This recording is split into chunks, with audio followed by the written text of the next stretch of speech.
Team India మాజీ player మరియు legend spinner Ravichandra Ashwin team India ప్లేయర్లకు వార్నింగ్ ఇచ్చాడు. ముఖ్యంగా మొదటి టెస్ట్ లో మన బ్యాటర్లు సెంచరీలు చేసిన విధానంపై అసహనం వ్యక్తం చేశాడు. మొదటి టెస్ట్ లో మన వాళ్లు 5 సెంచరీలు చేశారు, కానీ డాడీ హండ్రెడ్స్ ఎక్కడా అని ప్రశ్నించాడు. అవి చేయలేదు కాబట్టే మ్యాచ్ ఓడిపోయారు. అంతేకాదు కొంతమంది బ్యాటర్లు డిఫెన్సివ్ మోడ్ లో బ్యాటింగ్ చేశారు అని ఆరోపించాడు. వికెట్లు కాపాడుకోవడం కోసం స్లోగా పరుగులు చేస్తే స్కోర్ వస్తుంది, కానీ విజయం కాదు. 5 సెంచరీలలో కనీసం ఒక్కటైనా 150 లేదా 200 స్కోర్లు లేవు. అందుకే టీమిండియా ఓటమి పాలైంది.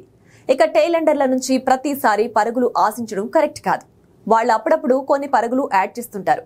అవి జట్టుకు ఉపయోగపడినా అన్నిసార్లు వాళ్లపై ఆధారపడడం మంచిది కాదు. ఇక 9, 10 మరియు 11 స్థానాల్లో ఆడే ప్లేయర్లను తోక బౌలర్లు అంటారు. ఇంగ్లీష్ లో వీళ్ళని టైలెండర్లు అని పిలుస్తారు. ముఖ్యంగా టాప్ ఆర్డర్, మిడిల్ ఆర్డర్ లో వాళ్ళు బ్యాటింగ్ చేయాలి, పరుగులు రాబట్టాలి, డాడీ హండ్రెడ్స్ చేస్తూ దూకుడుగా ఆడాలి. అప్పుడు జట్టుకు విజయ అవకాశాలు పెరుగుతాయి. ఇక టైలెండర్లు చేసే పరుగులు బోనస్ గా భావించాలి, అంతేకాని అతిగా ఆధారపడకూడదు. కాగా బౌలింగ్ లో మన వాళ్లు చేతులెత్తేసినా బ్యాటింగ్ లో మరీ స్లోగా ఎందుకు ఆడుతున్నారని అశ్విన్ అభిప్రాయపడ్డాడు.